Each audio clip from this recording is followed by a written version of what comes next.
कब मनाया जाएगा करवा चौथ? जाने सही तारीख, पूजा, मुहूर्त और व्रत कथा।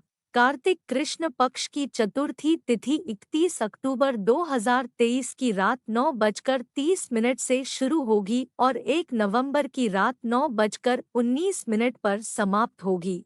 करवा चौथ पूजा का शुभ मुहूर्त। करवा चौथ पूजा का शुभ मुहूर्त 1 नवंबर की शाम 5:44 से रात 7:02 तक रहेगा। वहीं करवा चौथ के दिन चांद निकलने का समय 8:26 है। व्रत के दिन प्रातः स्नान आदि करने के पश्चात संकल्प बोलकर करवा चौथ व्रत का आरंभ करें। पूरे दिन निर्जला रहें। दीवार पर गेरू से फलक बनाकर पिसे चावलों के घोल से करवा का चित्र बनाएं। इसे वर कहते हैं। चित्र बनाने की कला को करवा धरना कहा जाता है। 8 पूरियों की अठावरी बनाएं। हलवा बनाएं। पक्के पकवान बनाएं। पीली मिट्टी से गौरी बनाएं और उनकी गोद में गणेश जी बनाकर बिठाएं। गौरी को लकड़ी के आसन पर बिठाएं। चौक बनाकर आसन को उस पर रखें। गौरी को चुनरी ओढ़ाएं। बिंदी आदि सुहाग की सामग्री से गौरी का श्रृंगार करें। जल से भरा हुआ लोटा रखें। वायना भेंट देने के लिए मिट्टी का टोंटीदार करवा ले। करवा में गेहूं और ढक्कन में शक्कर का बूरा भर दें। उसके ऊपर दक्षिणा रखें। रोली से करवा पर स्वास्तिक बनाएं। गौरी गणेश और चित्र बने हुए करवा की परंपरा के अनुसार पूजा करें। पति की दीर्घायु की कामना करें। करवा पर 13 बिंदी रखें और गेहूं या चावल के 13 दाने हाथ में लेकर करवा चौथ की कथा सुने। कथा सुनने के बाद करवा को हाथ से घुमाकर अपनी सासू जी के पैर छूकर आशीर्वाद ले और पूरा श्रृंगार का सामान साड़ी, कपड़े और करवा उन्हें दे दें। 13 दाने गेहूं के और पानी का लोटा या टोंटीदार करवा अलग रख लें। रात्रि में चंद्रमा निकलने के बाद छलनी की ओट से देखें और चंद्रमा को अर्घ्य दें। इसके बाद पति से आशीर्वाद लें। उन्हें भोजन कराएं और स्वयं भी भोजन कर लें। पूजन के पश्चात आस पड़ोस की महिलाओं को करवा चौथ की बधाई देकर पर्व को संपन्न करें। हिंदू धर्म में करवा चौथ के पर्व का काफी महत्व है। ये व्रत करवा माता को समर्पित है। इस व्रत को रखने से अखंड सौभाग्य की प्राप्ति होती है। सुहागिन महिलाएं अपने पति की लंबी उम्र की कामना के लिए करवा चौथ का व्रत करती है। ये व्रत बहुत कठिन होता है। इस दिन सूर्योदय से सूर्यास्त तक महिलाएं निर्जला रहती है। वहीं शाम में 16 श्रृंगार कर पूजा करती है। रात को चंद्रमा को अर्घ्य देती है। इसके बाद अपने पति को देखकर व्रत खोलती है। करवा चौथ का व्रत यदि विधि विधान से रखा जाए तो पति की लंबी उम्र होती है और अखंड सौभाग्य का वरदान मिलता है। महिलाओं को इस व्रत की शुरुआत सास द्वारा दी गई सरगी खाकर और उनका आशीर्वाद लेकर ही करनी चाहिए। आइए करवा चौथ की कथा सुनते हैं। बहुत समय पहले इंद्रप्रस्थपुर के एक शहर में वैद्यशर्मा नाम का एक ब्राह्मण रहता था। वैद्यशर्मा का विवाह लीलावती से हुआ, जिससे उनके 7 पुत्र और वीरावती नाम की एक पुत्री थी।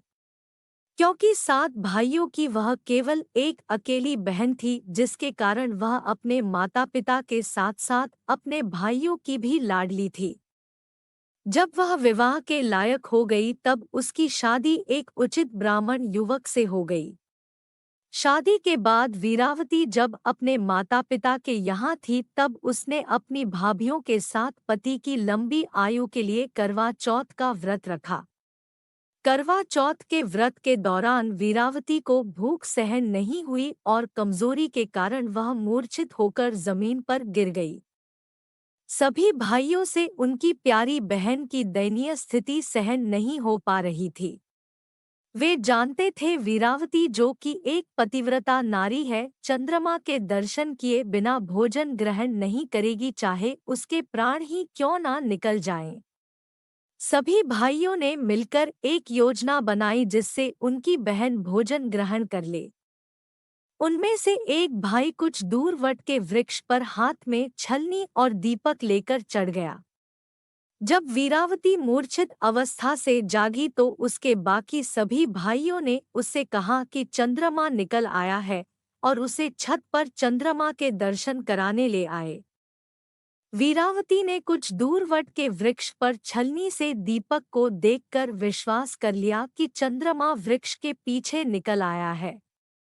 अपनी भूख से व्याकुल वीरावती ने शीघ्र ही दीपक को चंद्रमा समझकर अर्घ अर्पण कर अपने व्रत को तोड़ दिया। वीरावती ने जब भोजन करना प्रारंभ किया तो उसे अशुभ संकेत मिलने लगे। पहले कौर में उसे बाल मिला, दूसरे में उसे छींक आई और तीसरे कौर में उसे अपने ससुराल वालों से निमंत्रण मिला। पहली बार अपने ससुराल पहुंचने के बाद उसने अपने पति के मृत शरीर को देखा। अपने पति के मृत शरीर को देखकर वीरावती रोने लगी और करवा चौथ के व्रत के दौरान अपनी किसी भूल के लिए खुद को दोषी ठहराने लगी। वह विलाप करने लगी। उसका विलाप सुनकर देवी इंद्राणी, जो कि इंद्र देवता की पत्नी है, वीरावती को सांत्वना देने के लिए पहुंच गई। वीरावती ने देवी इंद्राणी से पूछा कि करवा चौथ के दिन ही उसके पति की मृत्यु क्यों हुई, और अपने पति को जीवित करने के लिए वह देवी इंद्राणी से विनती करने लगी। वीरावती का दुख देखकर देवी इंद्राणी ने उससे कहा कि उसने चंद्रमा को अर्घ अर्पण किए बिना ही व्रत को तोड़ा था, जिसके कारण उसके पति की असामयिक मृत्यु हो गई। देवी इंद्राणी ने वीरावती को करवा चौथ के व्रत के साथ साथ पूरे साल में हर माह की चौथ को व्रत करने की सलाह दी और उसे आश्वासित किया कि ऐसा करने से उसका पति जीवित लौट आएगा। इसके बाद वीरावती सभी धार्मिक कृत्यों और मासिक उपवास को पूरे विश्वास के साथ करती रही। अंत में उन सभी व्रतों से मिले पुण्य के कारण वीरावती का पति फिर से जीवित हो गया। आप सभी को यह कथा कैसी लगी कमेंट में जरूर बताएं। साथ ही मेरे चैनल को सब्सक्राइब करना ना भूलें। धन्यवाद।